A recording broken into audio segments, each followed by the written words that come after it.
Hello and welcome to everybody to the new Conversation with Distinguished Alumni series. We started this series last May, and I had the great honor to interview several visionary alumni, and it was an overwhelming success. I heard from so many of you enjoying it. So we are back for a new fall quarter, and I'm really honored to host today and to interview another amazing alumna of Kellogg, Edith Cooper. I have to say, Edith is actually, when I met her the first time, is an incredibly passionate alumna. She really loves Kellogg. She's been an incredible supporter. And in fact, we were just talking, she was supposed to receive the Wade Fetzer Award at the kickoff of her reunion week at the last spring. But of course, the reunion had to be postponed. We are looking forward to have it possibly, we are on track to have it next spring and to honor her and her support of Kellogg. She has an amazing career spanning, a lot of time in Wall Street, where as a last thing, she led the global human capital management in Goldman Sachs. And then she had a very drastic but very inspiring change of career, and she launched with her daughter Jordan a career development startup, Medley.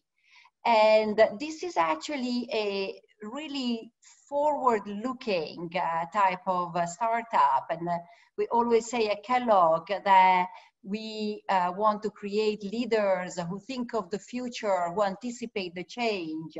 And this is exactly what it is. Medley is a platform that provides high-touch executive coaching to people earlier on, to professionals earlier on in her career. And I'm looking forward to hear more about it in that. But Edith, thank you for coming today and being here. You're mute. That is terrible. I should know how to unmute by now. I do it 50 times a day. But regardless, thank you so much for having me. And I always welcome opportunities to engage with fellow alums from Kellogg and current leaders at the organization. It's so important to stay connected. It's been very important for me because I often find that it connects me to thought leadership across a number of topics. So thank you very much for having me this afternoon, evening. Well, thank you for coming. I'm going to start asking questions. I want to tell everybody, please feel free to put in your question from the beginning. And as we touch various topics, I can weave in your question as they fit. Let me start with one, looking back still at your career at Goldman Sachs. You were there in 2008 when the Great Recession started.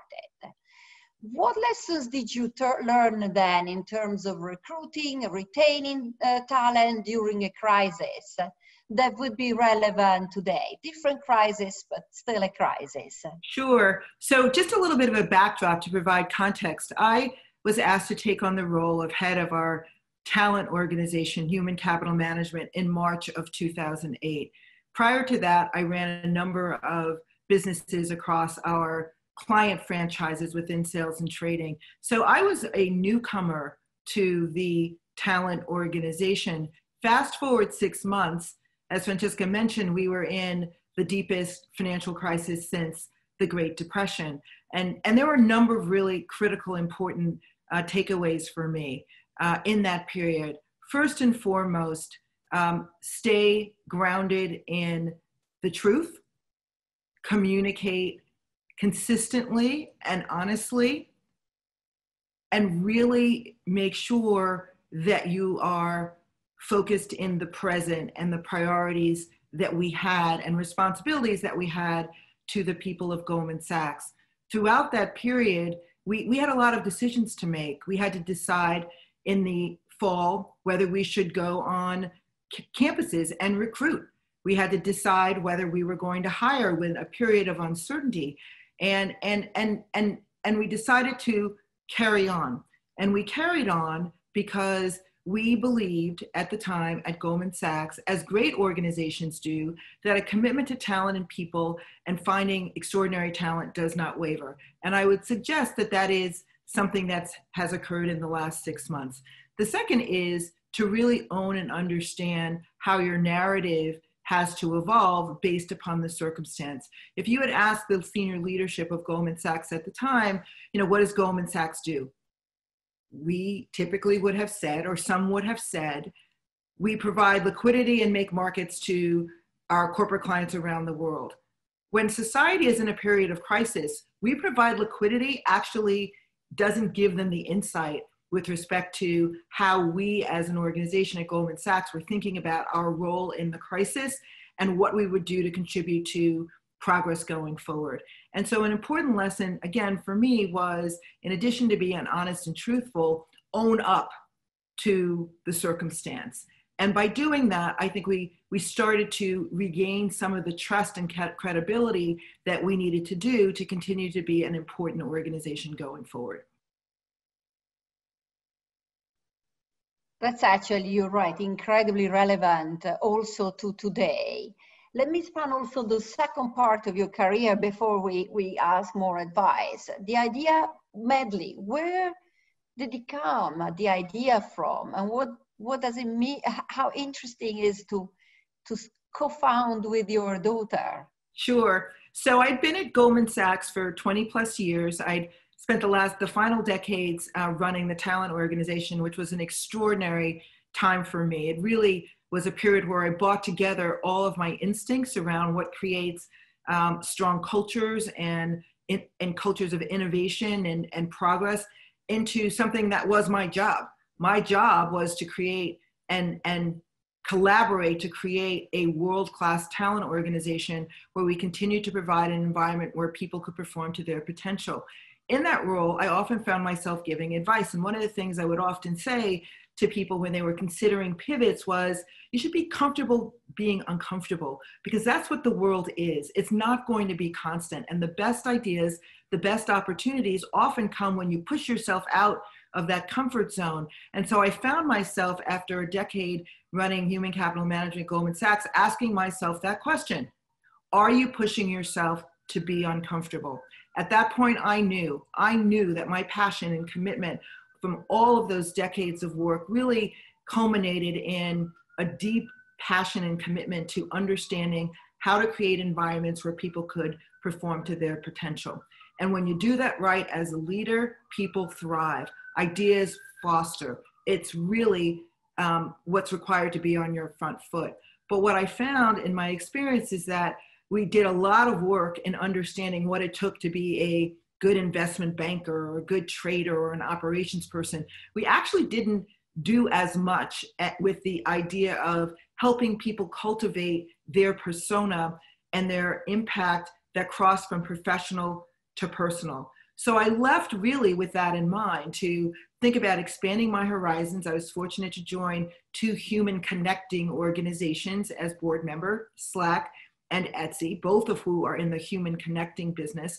But I also felt like it was really, really front and center and urgent in my mind to create something that would really foster this sense of community and connections and personal and professional connectivity. My daughter was graduating from Harvard Business School and had incubated an idea on something related to teams. She was always a team player, very strong academically, but incredible when she was part of thought leadership across a number of dimensions. And as I spoke with her and sort of coached her through her idea, I thought, you know what? We should really create this together. I have a lot to learn from you in terms of, what entrepreneurial sort of existence is like. She'd had experience in that. She had a generational unique perspective, certainly to mine. And boy, the opportunity to really drill down and create something with her was an opportunity I couldn't pass up. So we created Medley. I do want to note, where did Medley come from? Well, it's a combination of things, if you looked up in the definitions, but it really is in tribute to a gentleman who was a trainer at my daughter's school, which was a very suburban, very narrow culture. And he was a convener. He was very different than everyone there, but he made everyone seem as though they were part of the same team. So in tribute to him, our organization is called Medley. It represents who we are and what we will be to people. That's fantastic. I already have a question a bit related to some of the themes you touched. The question says, today's dynamic workplace require business leaders to guide their teams through constant ambiguity and tough conversations on complex issues. How did your experience at Kellogg prepare you to lead your organization in this environment? Well, you know, I think Kellogg was a big part of it. And I have to be honest, it was re-engaging with Kellogg as an alum that really sparked my awareness to how many of my instincts and abilities in sort of connecting how people interact in powerful ways and not destructive ways came from Kellogg. I was in what was called at the time, I believe, the manager's program. So it was the evening program where we had classes at night. I was a young, recent graduate, i.e. 4 weeks earlier, I had graduated from college. And I was just in awe. I was in awe of my classmates, of the faculty, and just the learning and a science across all of the disciplines, from the technical to what I found was more broad. You know, I love the marketing classes, which also I learned were quite technical. I love the organizational behavior. I love the fact that it gave me an opportunity to start to understand how all of these things fit together in business and commerce. And that was actually the footprint from which I launched my career in finance, and I understood how all of these different things were relevant. It was re-engaging, though, over the course of the last decade that I have to say, you know, really, really helped me think about not just the world of finance, but what was going to be important going forward. Being involved at a point where the global hub was being envisioned, the construct of how people wanted to work in more open spaces and collaboratively, spending time in forums at the women's conference or in other, you know, settings, really, you know, getting to spend time with current students and alums and understanding how one's expectations for work and life were starting to get blended together, and what organizations really needed to do to provide not just support for that, but sort of an ecosystem to help that flourish, really set my mind around some of the priorities that I felt were important in creating at Goldman Sachs, and certainly has informed some of the things that are guiding principles of the Medley culture today. And there's another question. In student groups I lead, I am struggling in how to balance pushing, challenging my team with supporting them during an emotionally challenging period. Do you have any frameworks you use to balance supporting and challenging individuals when the world feels overwhelming? Yeah, and that's a very thoughtful question, and it's not a surprise that I'm being asked, you know, on a Kellogg call. I think that one of the biggest positive changes in the workplace is that there is an expectation that people can bring their whole selves to work. I recall it's probably 5 to 7 years ago, while I was still at Goldman, people started asking me that question: can I bring my whole self to work? And at first, I have to say, I didn't even know, I didn't know what to do with it, because unfortunately, I would say, grew up primarily professionally in an environment was, when you walk in that building, you're on, and everything else that's going on in your life, sort it out. But you need to be on when you're within this building. And I think as a result of the financial crisis and a number of other things that have really jolted, you know, people into realizing that nothing is guaranteed, there is this expectation that people can be real and can be raw. And so I do think it's important to acknowledge, as a leader, as a professor or a teacher in the classroom, to recognize when something happens that is going to jolt some people, but then to also recognize that it is important to deliver on and into the mission that's set forth, and that's continue to work to expand knowledge, to create a broader set of thinking so that you are actually better prepared to go forth. And I think that's a special sauce that Kellogg has. I can even tell you, in our small team within Medley, we're a team in the summer, we were so fortunate, we had interns, but we're a team of 6. And I recall when George Floyd was murdered, we have a daily call, and we usually start it with something playful. And I paused and I said, with Jordan, my daughter, who's my co-founder, hey, you know what? It doesn't seem to make sense to do crossword today. Like I'm feeling what's going on with George Floyd. Is anyone else feeling that? And we talked about it, and people expressed themselves, and it became a safe place. And then we took a moment, we paused in respect, and then we got back to work. And because we realized that actually was part of the work that needed to be done that day. Back to work would suggest that we knew that you've got to really kind of talk these things through. And I think that's a real positive, as long as you know that you're there to achieve a mission, and that has to continue. That's very interesting. Now, let me just ask you a bit more about Medley, in the sense, as you're saying, is, you launched a startup in the middle of a pandemic, and also you just mentioned George Floyd and all the, big debate about racial injustice. Now, what were the biggest surprises and challenges of launching the startup in the middle of all this? Sure. So Medley, and as Francesca mentioned, is a membership where we curate groups of 8 members with a professional certified coach to talk about things across the dimensions of one's personal and professional life. It's a year-long commitment, and we do that intentionally. People meet on a monthly basis to really talk through and create a level of connectivity, authenticity, and trust with members that we've curated to be part of the group. Originally, we designed this to launch with an in-person experience in New York City. And we were actually planning, we'd identified the location, we had planned to launch in June of 2020. Clearly, by March, when we were finalizing the selection of the coaches, we realized that that could be problematic. And so we put that on hold. And the first thing we did, given that we weren't going to be launching in as we knew it, was to offer coaching online for free to people who were really struggling with COVID. We thought, we have these coaches, they're ready to go. We can stand up these sessions for people who will apply. And we did that for several weeks. And we learned a lot from that. We realized that in doing something virtually, we could really broaden the landscape of people who could participate. We had people from all over the country and all over the world. And that for us was, an unintended consequence of putting ourselves out there with, and we really hadn't thought through, like, okay, what's going to happen after these? We were just trying to be helpful. But we learned something immediately, that there was really actually a positive if we could reposition and go virtually. And that's what we did. And, it took a time to step back. We had to think through the product. We had to think through the positioning statements, et cetera.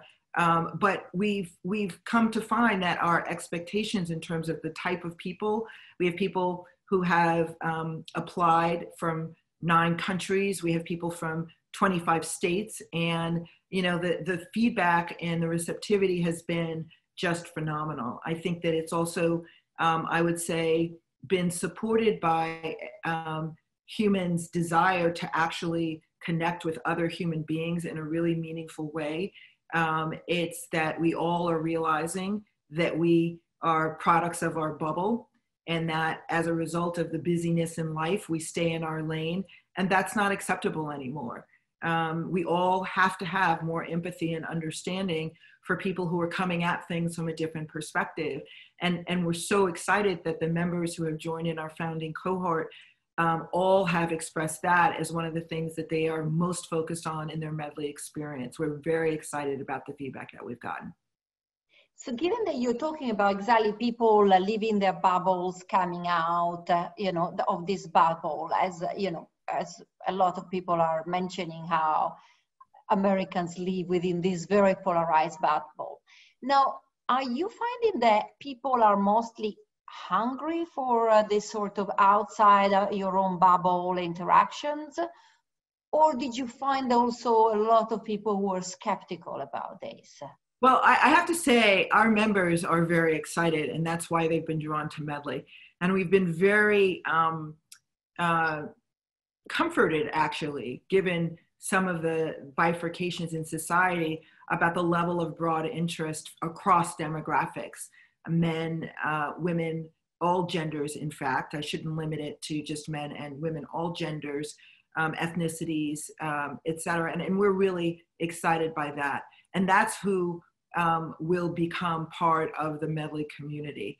I also believe that there are some that, you know, quite frankly, are comfortable doing what they've always done and aren't really interested in looking at things through other lenses. And I think that's an old way of thinking. And I think that kind of thinking will leave people behind and over time, and I know this is a bit aggressive, but I'm going to make this statement, render them, you know, irrelevant, because that's not the society we live in anymore. And that's not the expectation that people who are coming into the workforce and shaping the future are going to want and expect from the places they work and the people that they gather with. And given what you're doing, describing about Medley, there's a question here that says, what do you think is the biggest challenge for people to become leaders that can be coached? I think listening is a big thing. I think leaders have to listen, and they have to be very intentional and pay attention. And when you are responsible for an organization, I think to be kind, you can blame it on the expediency of delivering into, you know, the bottom line. You might have a tendency to surround yourself with like thinking, and that actually limits an organization's capacity to actually get the best out of all people that they work with, who work for them, and who they can actually interact with as customers. And that's where I think that leaders really need to understand that this is not an option. I recall when I first took on the head of HCM, Human Capital Management at Goldman Sachs, one of my very senior colleagues on the management committee used to kind of try to yank my chain and call people things nice stuff. And, oh, Edith, that's nice stuff, paying attention to people, listening to them, like nice stuff, you do that. I'm really, like, I'm a numbers guy. And he did it, the more I would just like get back at it, the more he would sort of reiterate that. But then the information started flowing from our people. Biannual people surveys, feedback from where people wanted to work, coming out of university, coming out of graduate school. And all of a sudden, these things that might have been known as nice things became critically essential to an organization's ability to function and to produce.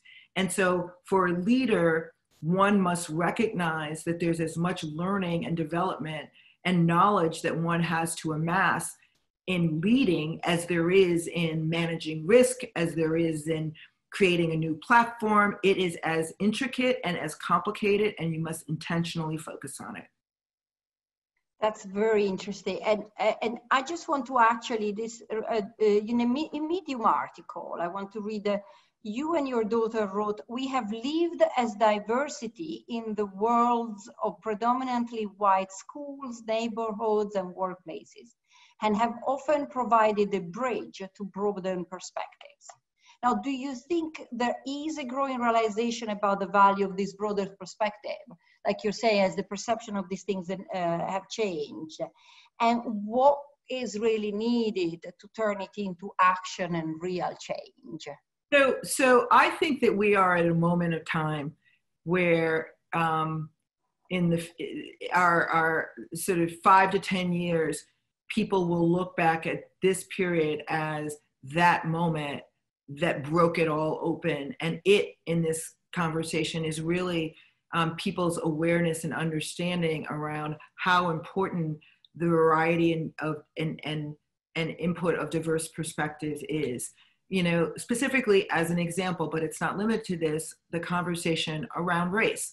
Several years ago, actually it's probably 4 years ago, I wrote a piece on LinkedIn about why it's important to talk about race. And it was quite a lift to get Goldman Sachs behind that. Ultimately, the organization was, but just saying we need to talk about race was a little bit like on the edgy side.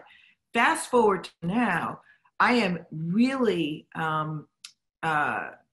pleased to see that there's no sort of hesitancy for leadership to be directly talking about things like empathy, inequality, fairness, justice in a very direct way. In fact, it is the basic requirement. You have to be talking about it. You have to be, paying attention. And ideally, for many organizations, you're making an economic contribution.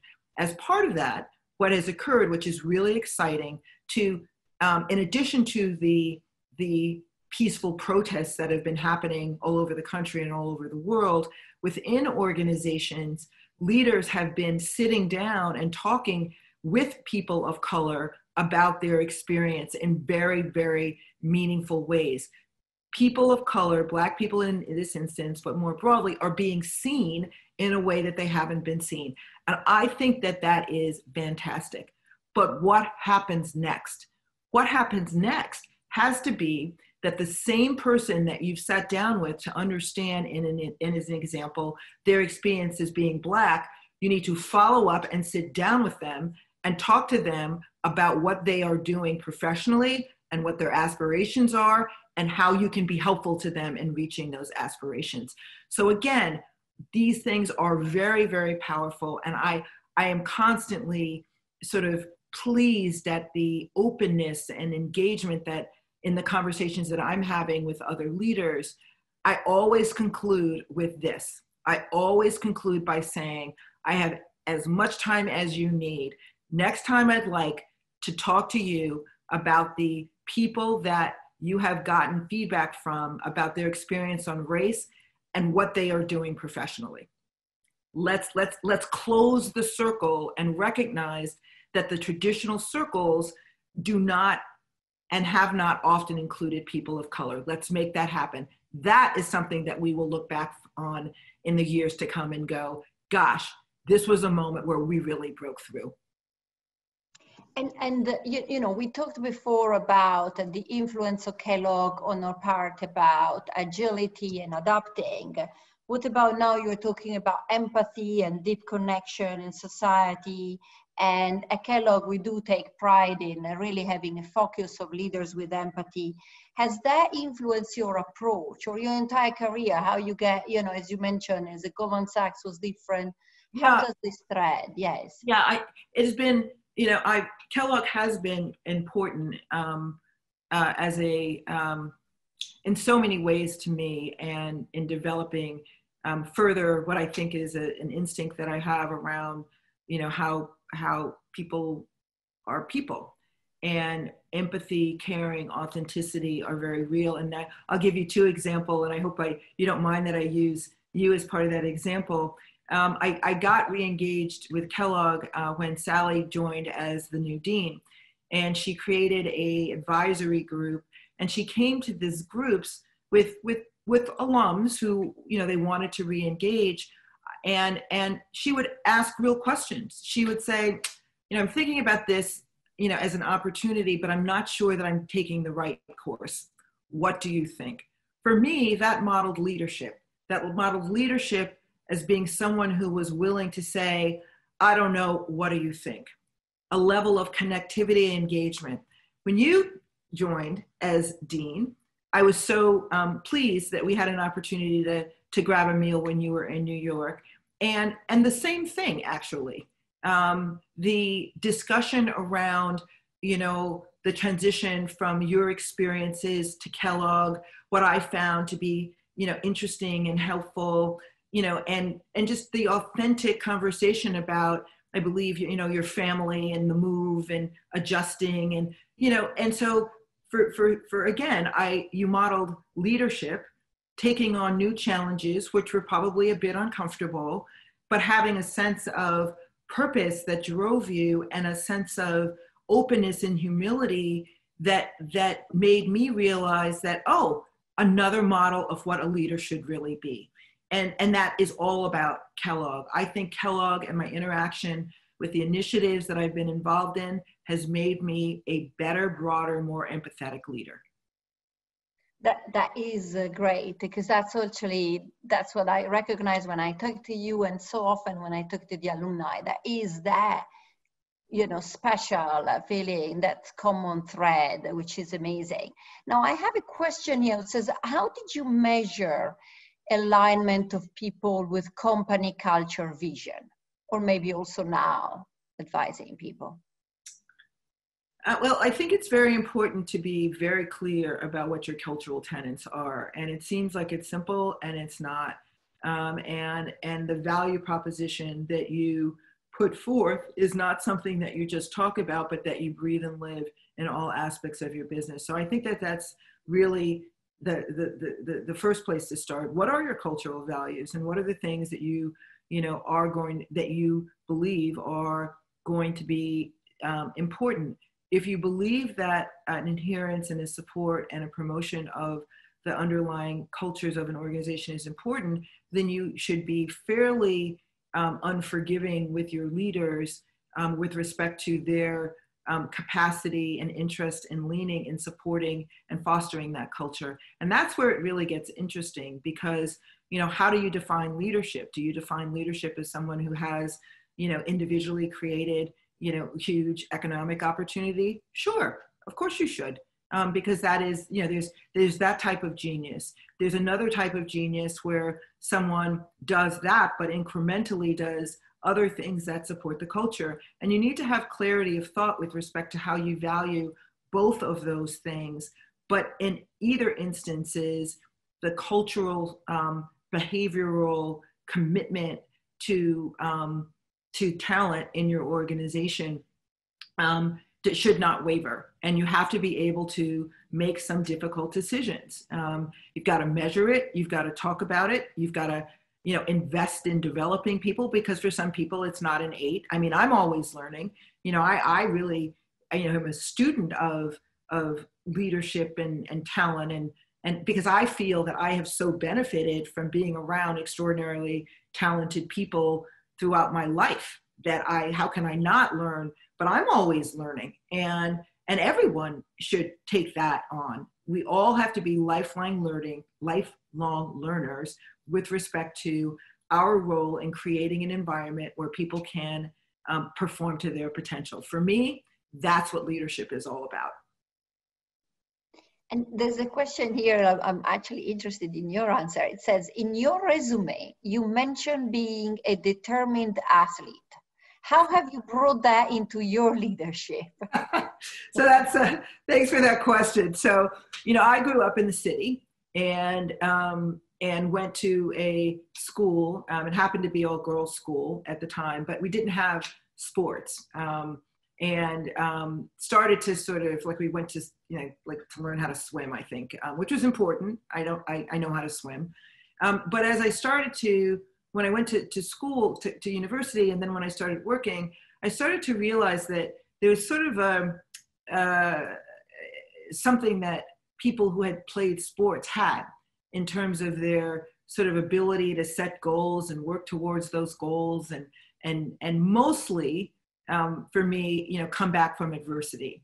So what do you do when you don't play well, or your team loses? How do you gather the strength to come back and rally, or come back to the next game?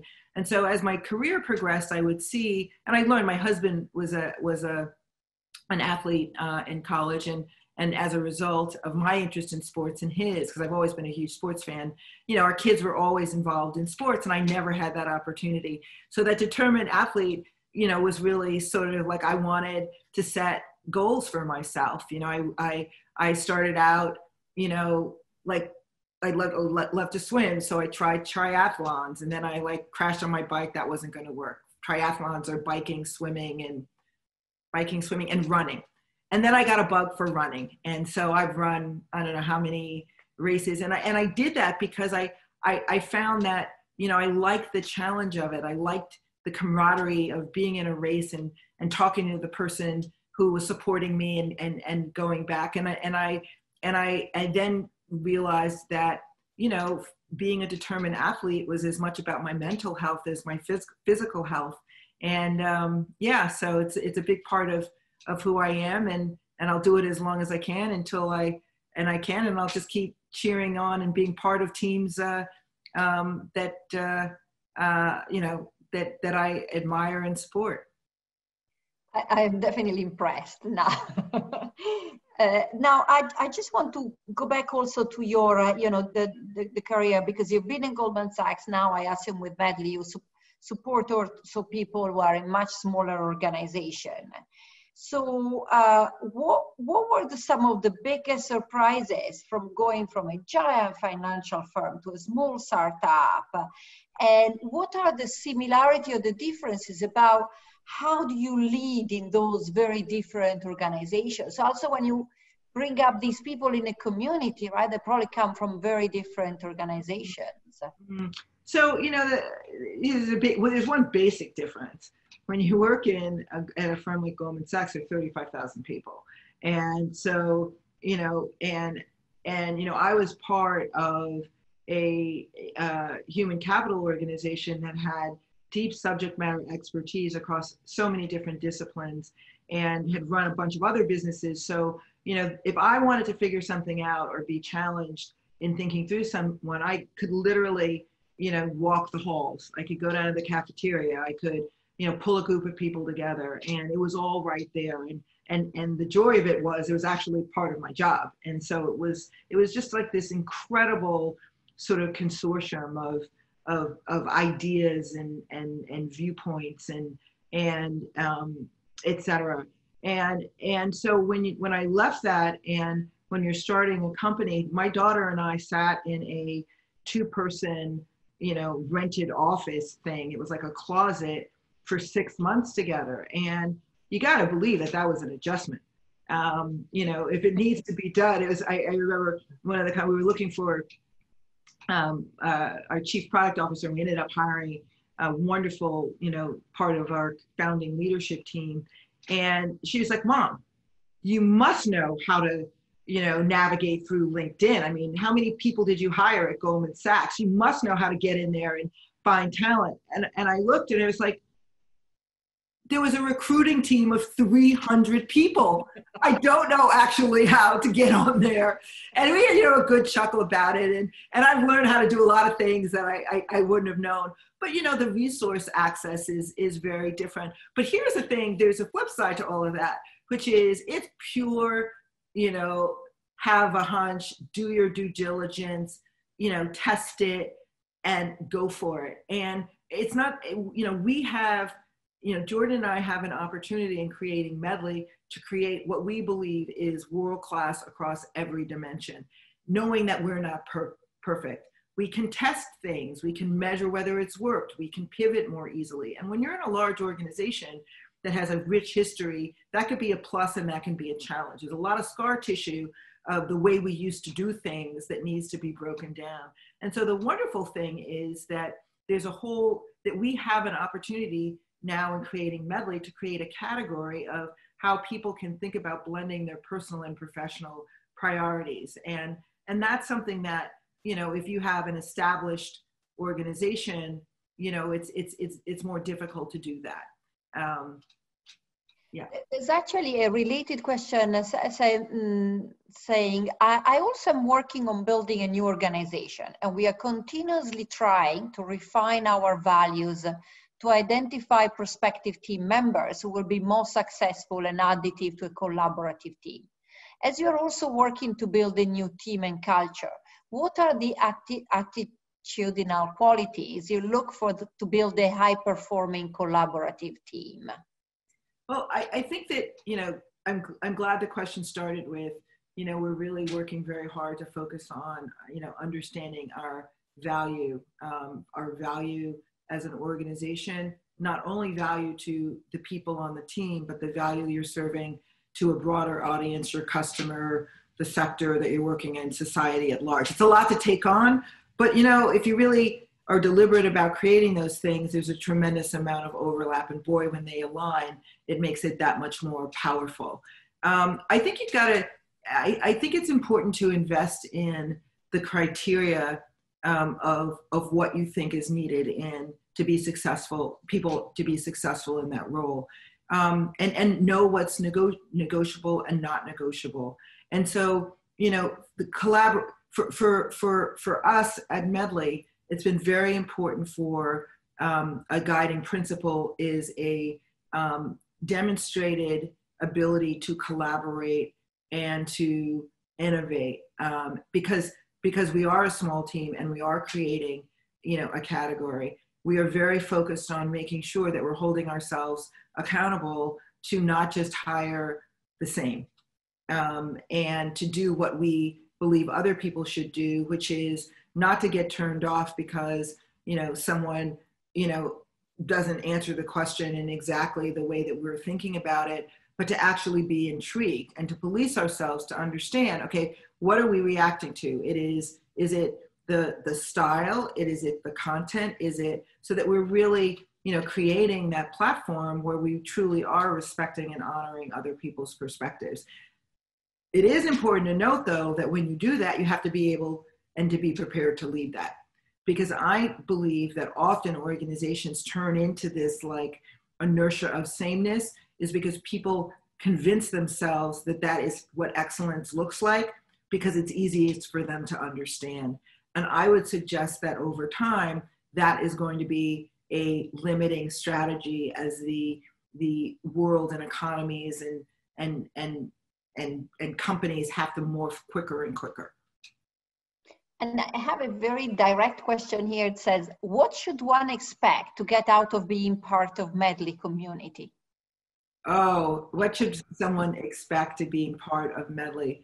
Medley members expect to connect with other people who have similar value systems, who in your monthly conversations and in the broader community, you know, create opportunities for you to learn and grow in meaningful ways that will give you stronger sense of self and confidence to explore all the incredible things that are in your life. May not be perfect, but nevertheless there to capture if you're prepared for them.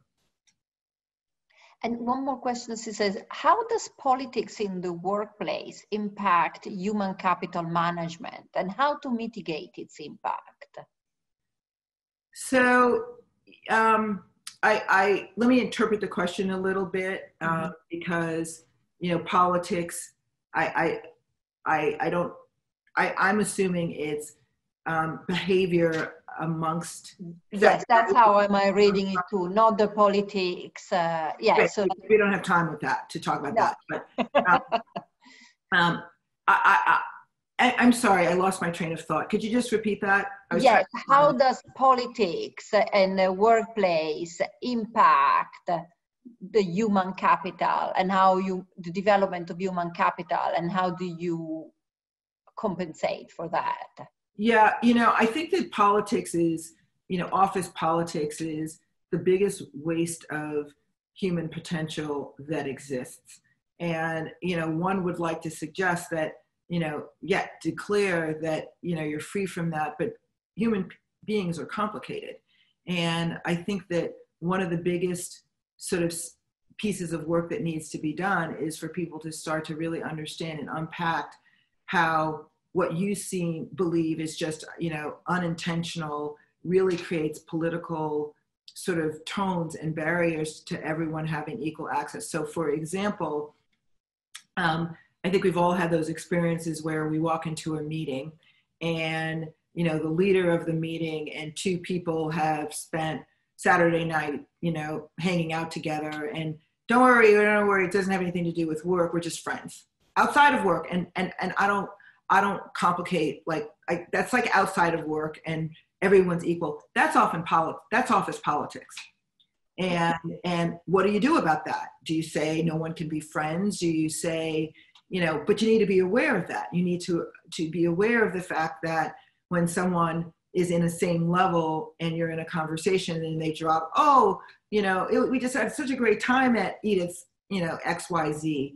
How does that make people feel? And, it has been very interesting for me because as a Black woman in the workplace, as a leader, I always created opportunities for people of color to gather. And there were times, to be honest, where I got feedback that, perhaps that was, exclusionary. And how did I feel about excluding people? And, it was a very easy thing for me to respond to, which is, I'd like to ask you how often you're in meetings where you are like everybody else.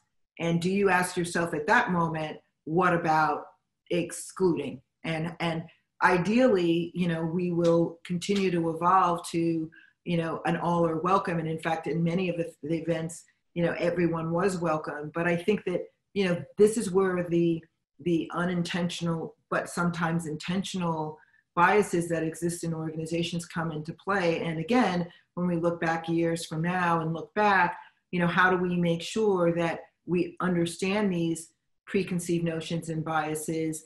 I'm a wordy storyteller. Do I only surround myself with people who are storytellers? Maybe because I kind of get their move, but I can't do that because, that means that I'm leaving a personality and a skill set aside that actually is going to be important to Medley in any organization. But it's harder, and you have to be deliberate and you have to pay attention to it and you have to name it when you see it. And pushing a bit this aspect and also the one of diversity, what are the main, so again, comparing, right? You have a major company like Goldman Sachs or a smaller, lesser known companies. What are your advantages or disadvantages in fostering talent and especially diversity? I think you would believe that larger companies would have an advantage because they're bigger, they're more job platforms, they hire thousands of people, and therefore one of the levers you have is really focusing on truly hiring top people. And so I believe that if you're really truly hiring top people, that means you're hiring, people from a variety of perspectives and ethnicities and genders, et cetera. And if you're not hiring excellence in the way that you could. That's how I would define it. And so you would think, therefore, that largest companies would be in a stronger position to really sort of create, diversity at every level. Unfortunately, I think that doesn't happen as much as it should. But again, this is another one of those things. I want to look back in 5 years and say this was a moment where, there were conversations and actions and steps to make that happen. I think that the challenge of a large organization is inertia is a powerful thing. And it takes time is something that organizations have gotten comfortable saying. And therefore, we've got to figure out a way to sort of understand the dialogue and conversation around moving the numbers and hiring, but also tossing out the it takes time and really recognizing the mission critical needs to, put the best people in the best seats given the environment that we're in, which I think should lead to more diversity. Smaller companies, I think, are exciting because you get to decide, and you get to decide, what is your culture on launch and what do you want your culture to evolve to, and you can be deliberate from day one, and that's really exciting because it sets the tone. But you're not going to hire you need both. You need large companies and small companies to really own this as a priority. And by this is, creating environments where everyone can perform their potential, not just people who are like the dominant culture, but everybody. And everyone's going to play a role because there are going to be people, for example, I'm on the board of Etsy. It's an incredibly exciting company. It's about small businesses and it's about enabling people to work in the way and in a framework that they can. And 80% of the sellers on Etsy are women. Like, that's really exciting. And as they grow their teams, they're going to grow their teams with the lens of what it means to create a culture where they could perform and they could build their businesses, and they're going to do it. So we need all of these different types of organizations to do what they can do in the format and framework that they can impact, and to really create sustainable change. And regarding that, there's a question here about what you're doing. Medley says, are you targeting specific racial groups for each gathering of 8, or intentionally targeting diversity within groups of 8? We are intentionally ensuring that the groups are diverse, broadly defined. We are working, we have an algorithm that takes, the process for joining Medley is you, and you can check it out on withmedley.com, you fill out an application. I'm trying to come up with another word. Please ping me if you can come up with one for me. It's really a way to get to know you. And we use that information to inform an algorithm that we're creating to match the groups. And the more we match people, the better that algorithm will be. There is an overlay, of course, because we are really focused on making sure that we don't have onlys, right? We don't want an only, one person of color or only one other demographic, because I mean, for someone who's lived a lot of life, particularly now, we can do better. And the exciting thing about that is because, Jordan and I are Black women. We've had a exciting, sort of diversity of people who have applied. And we think that's important. We feel it's important that we set the tone as leaders, that, we are creating these environments that are intentionally, structured so people can come together with different perspectives and learn from each other, because that's what it's going to take, to be a human being on the planet Earth going forward. Ideally, that's our goal. And I have a question here. I want to couple with something I was going to ask you anyway. Here it says, how did you navigate the corporate world as a minority female, like you were talking now? As a young female minority myself, I struggled to climb the ladder as quickly as my peers and have my voice heard. So in general, right, what advice would you give to young professionals of colors and women on how to forge, right, their own successful career in highly competitive industry, in any industry for that matter? Yeah, it hasn't always been a straight path. And, it is, but I'm pretty determined. And, I have seen how the work environment has evolved for the better, actually, but how much more work there is to be done. I've endured sitting in a room with people, who are my peers or technically, not as experienced, and I'll make a statement and someone will say, well, what Edith is trying to say. And I'm like a senior partner. I'm like, excuse me. Like, is there someone who doesn't understand what I said? Because I can try again. If there's nobody, if people like, if I'm not being clear, let me give it another go. But was I as confident to do that when I was, earlier in my career trying to make my mark? I have to be honest with you. I wasn't, but I had the benefit of finding allies and mentors and sponsors who believed in my potential, who pushed me into those circumstances and made me use my voice. And so I think that's one of the most important pieces of advice, which is you determine what other people see of you. You don't look in the mirror. We don't, and this is for everyone, but particularly for people of color, but this is for everyone. When you put up that mirror, don't look at what someone else is reflecting on you by saying what Edith is trying to say, or, restating what you've said and not even giving you credit, or interrupting you and not, talking about your subject. I can just go, in the interest of time, I'll stop there. You get comfortable looking at that mirror and knowing that you see you. And I'm quoting someone who I've gotten to know who, you know, is really done a lot of thinking. You see you, and you define what you is, and you have confidence and know, you know, what those skill sets, and it is not easy. But it is essential, because if you don't do that, what will happen is you'll sit back, you'll watch all this going on. You don't benefit from the learning of saying something that actually might not go over very well, but how to deal with that. And so I guess the number one thing is, you know, create for yourself a council of people, some who could be your peers, by the way, some who are more experienced, who you can really use and leverage to sort of, in those moments where it just seems damn too hard, that you could go to, and they can shake it up a little bit and you just go back at it. Because I do believe that the environment now is changing much more rapidly.